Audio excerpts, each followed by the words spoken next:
Bismillahirrahmanirrahim. Assalamualaikum warahmatullahi wabarakatuh. Kembali lagi bersama saya di channel Marwan Ritonga Info. Dalam beberapa menit ke depan saya akan menyampaikan beberapa info penting tentang keadaan Gaza saat ini.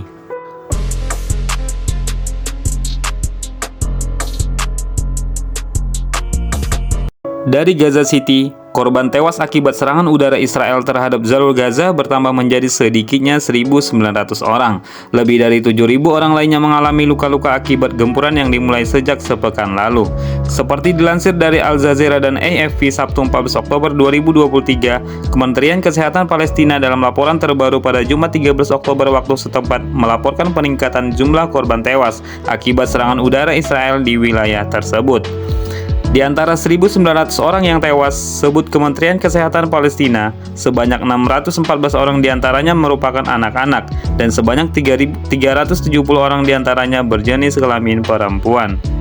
Laporan Kementerian Kesehatan Palestina juga menyebut sekitar 7.696 orang mengalami luka-luka akibat gempuran Israel yang berlangsung 7 hari terakhir.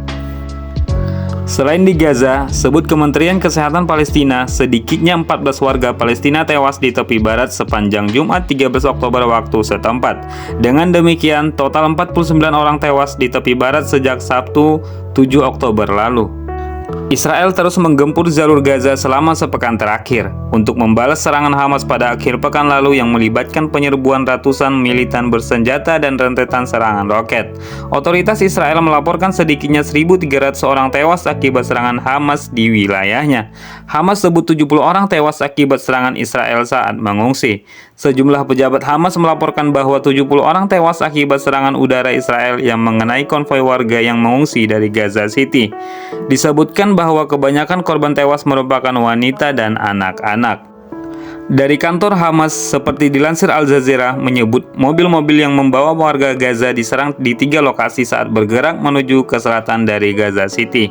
Tidak diketahui secara jelas siapa target serangan tersebut atau apakah ada anggota Hamas di antara para penumpang. Tetapi belum ada tanggapan dari Israel atas tuduhan Hamas tersebut. Namun diketahui bahwa pada Jumat 13 Oktober waktu setempat, militer Israel memerintahkan penduduk Gaza bagian utara untuk segera mengungsi ke wilayah selatan, menjelang kemungkinan adanya invasi darat oleh pasukan Tel Aviv. Diperkirakan ada sekitar 1,1 juta orang yang tinggal di wilayah Gaza bagian utara, dari total 2,3 juta penduduk jalur Gaza.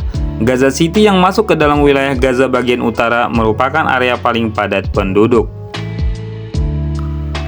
Hamas menolak perintah militer Israel itu dan meminta warga Gaza tetap berada di rumah-rumah mereka. Kami memberitahu warga Gaza bagian utara dan dari Gaza City untuk tetap tinggal di rumah dan tempat Anda, tegas juru bicara Kementerian Dalam Negeri Hamas, Eyad Al-Bozom dalam konferensi persnya. Beberapa kelompok hak asasi manusia atau HAM mengecam perintah evakuasi yang dirilis militer Israel dan memperingatkan bahwa potensi pemindahan paksa penduduk sipil merupakan pelanggaran hukum internasional.